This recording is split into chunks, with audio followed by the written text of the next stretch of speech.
皆さんこんにちは。ガジェットジェットのゆけです。今回はですね、皆さん待ちに待ってましたよね。ハイセンスの最新液晶テレビの実機レビューになりますよ。ハイセンスといえば最近では横浜ベイスターズのスポンサーになったりとかなり身近な会社になっていますが、2022年のテレビの出荷台数としては世界2位とテレビ業界でもかなり注目されているんですよね。以前もこちらの動画でハイセンスの2023年モデルの特集をさせてもらったんですけど、今回はその中から超コスパモデル U8K シリーズをハイセンスジャパンさんよりご提供いただきましたので、そちらの画質から音質、その他の機能まで幅広くレビューしていきたいと思います。テレビ選びの最中っていう方や、少しでも安く性能のいいテレビを購入したいって考えている方には参考になる動画になるように、頑張ってますんで、ぜひ最後までご覧ください。今回ご提供いただいたのは2023年の5月中旬に発売したばかりのミドルレンジモデル U8K シリーズになりまして、サイズが55インチとなっています。U8K シリーズでは、この55インチの他に65インチ、75インチのラインナップが存在します。そしてですね、以前こちらレビューさせていただいたレグザの最新スタンダードモデル Z870M シリーズと同様に、輝度やコントラストが格段に向上するミニ LED とより鮮やかな色彩を描き出してくれる量子ドットがダブルで搭載されているんですよね。しかもそれが超格安で提供されているっていうのが驚きなんですよ。実際に各メーカーでミニ LED 量子ドットが搭載されているモデルの価格を比較したものがこちらになるんですが、圧倒的に安いの分かりますかね。確かにパナソニックやソニーのようにミニ LED 搭載機種は最上位モデルだけっていう場合もありますし、搭載エンジンや音響面などその他の機能にも差はあるんで、これだけで単純に比較するのはナンセンスではありますが、ミニ LED 量子ドットの搭載っていうくくりだけで見るのであれば、この価格差にはかなり驚きですよね。実際にこちらの U8K、 国内の最大級のオーディオビジュアル機器総合アワード VGP でコスパ大賞を受賞していますし、55インチモデルについては金賞も受賞しているんで、やはり低価格ながらミニ LED や量子ドットが搭載されている点が評価されているんでしょうね。実際にこちら設置していきましょうか。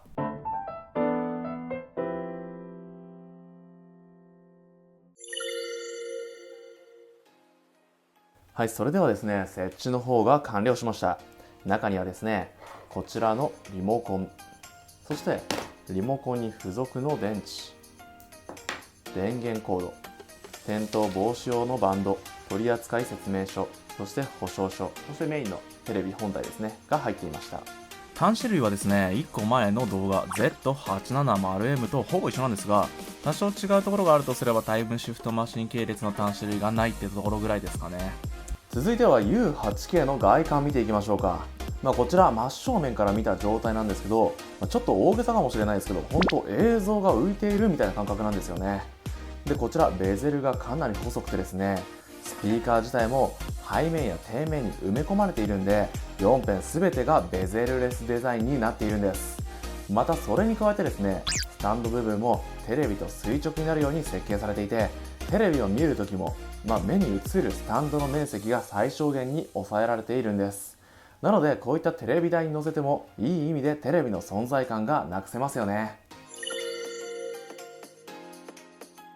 はい、続いてはリモコン見ていきましょうか。リモコン自体は非常にシンプルな感じで、チャンネルボタンが円形になっているのも可愛いですよね。もちろん各 VOD に直接飛ぶことのできる VOD ダイレクトボタンも10個搭載されていて、これも円形ボタンで統一されています。他にはハイセンス独自の音声検索機能ビダボイスを起動するビダボイスボタンも搭載されています。また地味に嬉しいのがこのリモコン、Bluetooth に対応しているみたいなんですよね。赤外線リモコンだといちいちテレビに向けないといけないですし、サウンドバーなんかの障害物があると動作しないので、そういったイライラを感じさせないのは大きいと思います。続いては画質面の方を見ていきましょう。まずはこれネット動画の画質なんですけど、これ一目見てですね、めちゃくちゃ明るいのに驚かされました。昨年のモデル U7H シリーズも以前レビューさせていただいているんですけど、輝度が段違いに向上してるんですよね。これやっぱり輝度に優れたミニ LED が搭載されたからなんでしょうけど、それ以外にもローカルディミングプロといった直下型ミニ LED バックライトをエリアごとに細かく分割して制御してくれる LED 部分駆動技術がパワーアップしてくれるみたいなんですよね。海外サイトの情報だと、昨年度ミドルレンジモデルの U7H では約100ゾーンだった分割数が U8K では約10倍もの1000ゾーン以上にまで拡大していて、輝度も U7H の約2倍にまで向上しているみたいなんです。ミドルレンジモデルにもかかわらず、輝度面でここまでの進化を遂げているのはかなり驚かされました。また、こうして斜めから見てもですね、白っぽくならず色鮮やかな色彩を保ってくれる ADS パネルが採用されているみたいで、視野角本当に広いんですよね。逆に ADS パネルってコントラストの表情苦手にしてるんですけど、その部分はミニ LED に補う形でコントラストと視野角のいいとこ取りみたいになってるんで、個人的に ADS パネルとミニ LED の相性すごくいいと思います。また U8K シリーズではテレビの頭脳とも言われている映像エンジンも U7H 搭載のネオエンジンプロからハイビューエンジンというものに一新してるんですよね。このハイビューエンジンがあらゆる高画質化技術を施してくれるんですけど、例えばこういったネット動画なんかだと、AI ネット映像高画質化処理っていうネット動画に特化した高画質化処理が放映中のコンテンツを AI が分析、そのコンテンツに合った輝度、色濃度、超解像処理を施すことにより、どんなコンテンツでも高画質に描き出してくれるみたいなんですよね。ここら辺もレグザの UI のまんまなんですけど、実際にこのようにして AI ネット映像高画質化処理をオンオフした状態をリアルタイムで確認することができます。こうやって見ると確かにですね、ネット動画に発生しがちなバンディングノイズなんかを軽減してくれるのが分かりますよね。続いては皆さんがよく見る地デジ映像を見ていきましょうか。いや、地デジについても相変わらず綺麗ですね。っていうのも、地デジの綺麗さに定評のある TBS レグザ、元々の東芝ですね。こちらと共同開発をした映像エンジンを採用してるんですよね。各社で画質を左右するパラメータ値の調整に関しては全く違うようですけど、ほぼ同じ映像エンジンを採用しているっていうのが大きいんですよね。著作権の関係で皆さんにお見せできないの本当申し訳ないです。とは言っても著作権に引っかからない程度で近くに寄ってみますね。今近くに寄ってるんですけど、どうですかね。テロップとか、こういった縁の部分のノイズが明らかに抑制されてるんですよね。これも進化した映像エンジン、ハイビューエンジン由来の地デジ放送に特化した高画質化処理、AI 放送映像高画質処理によるものなんですよね。レグザは地デジが綺麗と言われるゆえんは、こういったテロップのにじみを抑えてくれる部分が大きいので、これを完全再現というか自分たちのものにしてしまっているのは本当抜け目がないですよね。ただですね、地デジ映像を見ていてデフォルトの色温度というか色濃度が結構高めに出ているかなっていう印象を受けました。実際に僕の祖父母もレビュー期間中自宅に来ていて U8K で地デジ映像を視聴していたんですけど、すごく綺麗だけど赤色は濃いねってやたら言ってたんですよね。これは以前レビューした U7H では感じなかった部分なんですけど、色彩面をちょっとリッチテイストに調整している分、人によっては好みが分かれるかなとも思っちゃいましたね。でもこの部分は自分で色温度や色彩面調整できるんで、自分好みに調整すればいいと思います。また U8K には例年通り人肌を自然な色合いに自動調整してくれる美肌リアリティプロも搭載してくれていて、オンオフでここまでの変化が見られますし、視聴している部屋の環境光に合わせて映像の輝度、色温度等のパラメータを自動調整してくれる環境光センサーもまんべんなく搭載してくれているので、本当画質面に関しては抜け目がない印象ですね。それでは続いてテロップの比較をしていきましょう。こちらのテロップが U8K 今年度モデルのハイセンスの最新テレビのテロップです。続いてこちらのテロップが U8FG、こちらが約2年前のハイセンスのテレビになります。2つを比較してみていかがですかね。やはり今年度モデルのハイセンスの U8K の方が、にじみが少ないような気がしますよね。続いては音質の方を見ていきましょうか。 U8K にはですね、3 スピーカーシステムっていう、音響システムが採用されていて、立体音響規格の Dolby Atmos にもしっかりと対応してるんですよね。スピーカー構成としてはこちら左右にフルレンジスピーカーを1つずつ、センターに低音を担当するサブウーファーを搭載している形になっていて、実用最大出力は合計で 40W のようです。構成、実用最大出力的にはそこまで期待ができるものではないですが、実際にはどんな音を響かせてくれるのでしょうか。今回は通常のフリーミュージックと立体音響規格のドルビーアトムスに対応したコンテンツを聞いてみたいと思います。それではまず通常のフリーミュージック聞いていきましょう。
なるほど。テレビ単体のスピーカーとしては悪くはないです。音もテレビの比較的上部に定位していますし、低音に関してもしっかりと感じ取ることができました。何よりボーカルの声を明瞭にくっきりと響かせてくれているので、こういった洋楽を聴いてもストレス感じないですよね。ただですね、やっぱりツイーターが採用されていない分、高音の抜け感が際立っている印象を受けました。人によってはそこまで気にならないかもしれないんですけど、僕個人最近ですね、ハイエンド帯のサウンドバーのレビューなんかもやってるので、耳が肥えてきちゃってるのかちょっと気になってしまいました。ただですね、スピーカー3つ 40W 出力っていうのを聞いた後にこの音を聞くと、本当にって疑うほど音響のクオリティは高いですね。少なくとも通常のテレビ番組を見る用途であれば全く不満はないと思います。それでは続いて立体音響規格のドルビーアトムスに対応したコンテンツを流していきたいと思います。もう終わりよ、私たち。諦めちゃダメだ。信じてるよ。無理よ。こ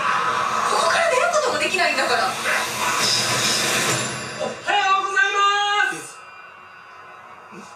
実はこれから外出るつもりなんですけど、なんかいりそうなものあります？これ正直言うとあんまり期待しない方がいいかもしれません。確かにテレビに近づいた際には若干の音の広がり感じるんですけど、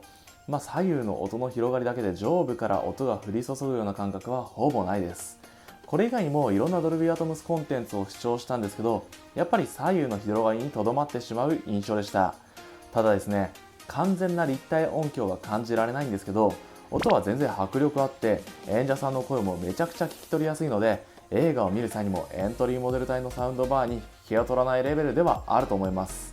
完全な立体音響を求めているのであれば、別途サウンドバーやホームシアターシステムを構築すればいい話なので、この部分はそんなに気にしなくてもいいかもしれませんね。続いてはネット動画について見ていきましょう。 U8K には例年通りハイセンス御用達の VIDA っていうプラットフォームを採用していてですね、こちらのホーム画面から好きなネット動画を選択することもできますし、こちらのダイレクトボタンから自分の好きな VOD に直接アクセスすることもできるんですよね。そしてなんとですね、昨年のモデルでは対応していなかった FOD、 そして TVer、 そして DAZN、 NHK プラス、 WOWOW オンデマンドの5サービスが新たに対応したんですよね。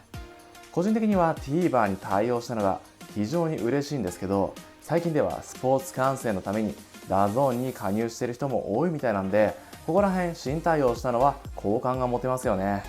このハイセンスのテレビを紹介すると、毎年ですね、VIDA の操作性どうなのとか、VIDA はカクついたりしないのなどの OS の機能性を気にする質問めちゃくちゃ来るんですよね。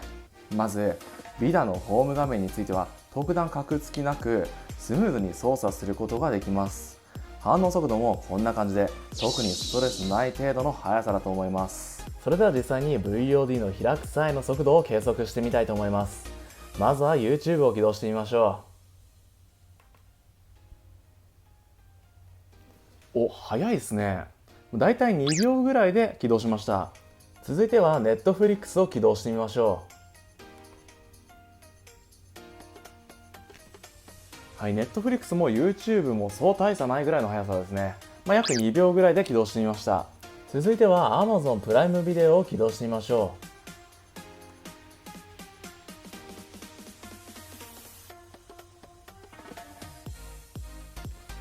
Amazon プライムビデオはちょっと時間かかりまして、約6秒いかないぐらいですね。で、起動する結果になりました。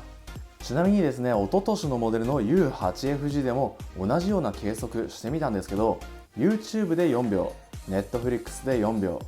Amazon プライムビデオでは8秒も起動に時間がかかっていたんで、それと比較するとめちゃくちゃ軽くなっているっていうことが分かりましたね。続いては録画機能の方を見ていきましょう。録画についてはこのような外付け HDD を別途接続することで通常録画をすることができます。実際にこのようにして番組表から好きな番組をすぐに録画することができて、録画した番組もジャンル別や連ドラ別なんかに絞り込んでくれるんで、比較的使いやすいかなといった印象ですかね。